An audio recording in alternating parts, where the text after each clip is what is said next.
Halo teman-teman, Assalamualaikum warahmatullahi ta'ala wabarakatuh. Jumpa lagi dengan saya di channel SPT Garden, channel yang membahas tentang seputaran pertanian dan juga perkebunan teman-teman. Oke, di kesempatan hari ini saya akan lagi-lagi berbagi pengalaman saya tentang seputaran peracikan pupuk pembuahan buat tanaman. Ini sangat-sangat di luar dugaan saya teman-teman. Tentunya teman-teman belum pada mengetahuinya ya. Saya hanya menggunakan beberapa bahan saja. Dan bahan aktifnya saya menggunakan arang kayu ya teman-teman, dimana arang kayu ini manfaatnya sangat luar biasa buat tanaman kita. Jadi saya kombinasikan dengan beberapa bahan, hasilnya sangat luar biasa teman-teman. Sungguh-sungguh sangat luar biasa, bikin saya merinding melihat hasilnya teman-teman. Dan jika teman-teman ingin mengetahui seperti apa proses dan racikan dan juga bahan apa saja yang saya gunakan, tentunya teman-teman tonton video ini sampai selesai, jangan di skip-skip. Dan sebelumnya tonton dulu intro dari channel SPT Garden.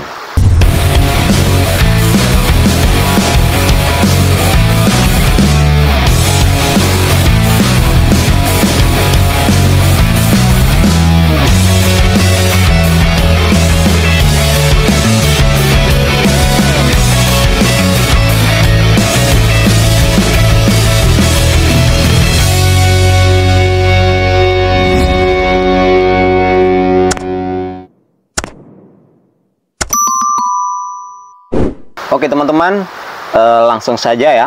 Jadi pertama-tama saya akan menggunakan wadah yang berukuran 5 liter teman-teman. Kemudian yang kedua saya menggunakan bahan aktif ya, yaitu arang kayu teman-teman, yang seperti ini. Ini manfaatnya sangat luar biasa buat tanaman ya. Tentunya teman-teman mungkin masih belum ada yang mengerti tentang manfaat dari arang kayu ini teman-teman. Arang kayu ini di dalamnya terkandung karbon teman-teman, kemudian ada mineralnya dan juga botani yang bermanfaat untuk tanaman ya. Jadi arang kayu ini dapat digunakan sebagai media tanam, kemudian bisa juga dicampurkan menjadi racikan pupuk organik, dan manfaatnya tentunya sangat banyak sekali ya teman-teman. Salah satunya adalah menyuburkan tanah karena di dalamnya terkandung karbon yang merupakan nutrisi penting untuk tanaman kita teman-teman. Kemudian manfaat yang kedua adalah menetralkan herbisida. Tentunya ini sangat luar biasa ya teman-teman, karena bisa menetralkan herbisida, karena arang kayu ini dapat mengencarkan herbisida dan mencegah masalah pertumbuhan pada tanaman kita ya. Kayaknya ini sangat komplit sekali untuk tanaman kita teman-teman. Kemudian yang kedua, ini bisa juga menetralisir kadar air. Kalau teman-teman ketika ingin membuat media tanam kemudian dicampurkan dengan arang kayu ini, maka arang kayu ini fungsinya untuk menetralisir kadar air ya teman-teman, dan juga bisa mengurangi racun yang diakibatkan oleh residu pupuk kimia kita. Jadi jika teman-teman suka menggunakan pupuk kimia, maka harus teman-teman mencampurkan dengan arang kayu teman-teman.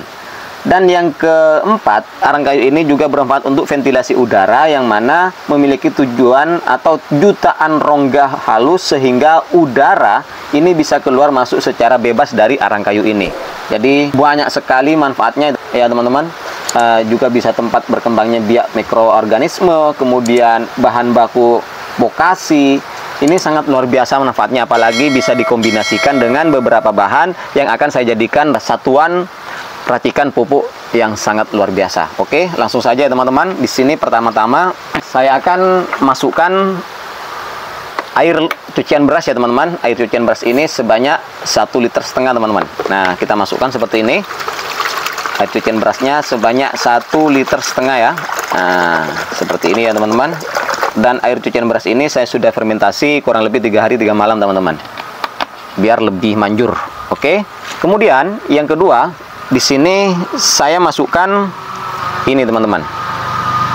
Ya, saya tambahkan Ponska. Mengapa saya menggunakan Ponska? Karena Ponska ini adalah pupuk majemuk NPK yang mengandung unsur hara nitrogen.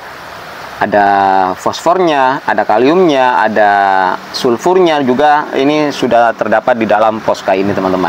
Dan manfaat pupuk Ponska ini juga bisa membantu tanaman tumbuh lebih kuat dan tidak mudah rebah kemudian membantu tanaman menyerap air dan unsur hara yang lebih banyak, dan membantu tanaman menghasilkan gula dan pati, dan juga membantu tanaman berfotosintesis lebih baik, dan juga bisa merangsang tumbuhnya bunga baru teman-teman untuk tanaman kita, apalagi dicampurkan dengan beberapa bahan yang akan saya racik ini. Oke, di sini saya menggunakan Posca sebanyak 2 sendok ya teman-teman, seperti ini. Oke, kita masukkan seperti ini sebanyak 2 sendok ya. Nah, kemudian kita aduk terlebih dahulu teman-teman. Nah, seperti ini. Maka hasilnya ini nantinya akan luar biasa teman-teman, sungguh sangat luar biasa.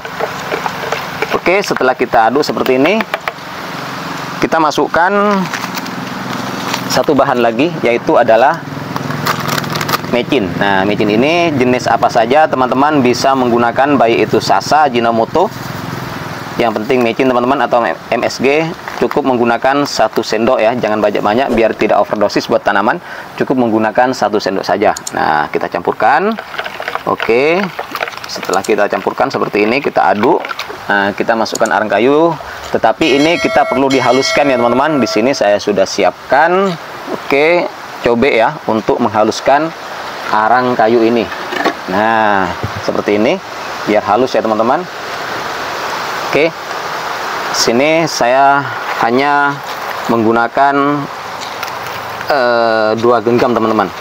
Nah, seperti ini, tidak perlu banyak-banyak ya, karena takarannya kecil. Oke, langsung saja saya haluskan ya. Nah, seperti ini, dihaluskan seperti ini, ditumbuk teman-teman dengan menggunakan cobek seperti ini. Tumbuk saja ya. Dan arang kayu ini, apabila teman-teman punya tanaman yang kurang sehat, langsung saja dikasih arang kayu teman-teman di atas medianya, maka tanaman teman-teman akan tumbuh subur nantinya. Apalagi kita racik seperti ini, dicampurkan dengan beberapa bahan, tentunya sangat luar biasa nantinya buat tanaman kita ya. Bisa merangsang pertumbuhan atau merangsang tumbuhnya bunga baru. Apalagi buat teman-teman yang punya tanaman yang susah untuk berbuah atau berbunga, maka solusinya di video ini teman-teman. Teman-teman jangan dianggap rugi ketika mau mencoba seperti ini. Ini saya sudah buktikan di tanaman saya, alhamdulillah hasilnya luar biasa teman-teman. Oke, tidak perlu halus-halus ya seperti ini. Nah, kemudian kita langsung saja masukkan ke dalam cairan ini ya. Nah, seperti ini ya. Cukup arang kayunya menggunakan 2 genggam saja ya. Kita masukkan semuanya seperti ini. Oke, dan kita aduk seperti ini teman-teman. Warnanya sudah berubah menjadi hitam ya teman-teman. Oke, seperti ini.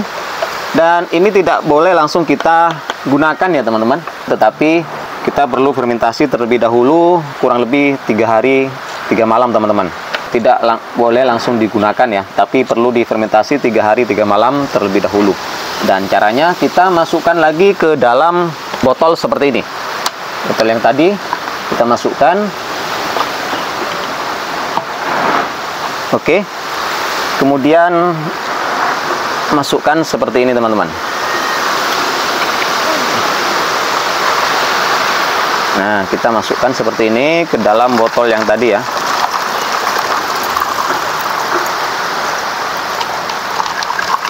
Untuk proses fermentasi, biar hasilnya semakin mantap teman-teman. Jadi perlu fermentasi terlebih dahulu ya. Oke, kemudian kita tutup teman-teman, dan usahakan jangan sampai full ke atas ya, tapi harus dikasih rongga karena ini nantinya mengandung gas ya. Dan untuk takarannya teman-teman, ketika kita mau melakukan penyiraman, ini teman-teman bisa dicampurkan dengan air bersih lagi teman-teman. Teman-teman cukup mengambil air 10 liter, kemudian kita ambil racikan ini 300 ml teman-teman, kemudian campurkan dengan air 10 liter. Dan kemudian aduk dan siramkan ke tanaman. Insya Allah tanaman teman-teman, jika rutin menggunakan racikan ini, insya Allah hanya memakan waktu 20 hari sampai 25 hari tanaman akan mengeluarkan bunga teman-teman. Dan pengaplikasiannya ini kita lakukan setiap 1 minggu ya sekali ya teman-teman.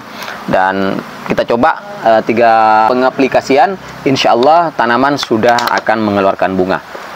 Karena apabila konsisten melakukannya, insya Allah tanaman akan selalu berbunga dan berbuah lebat, teman-teman.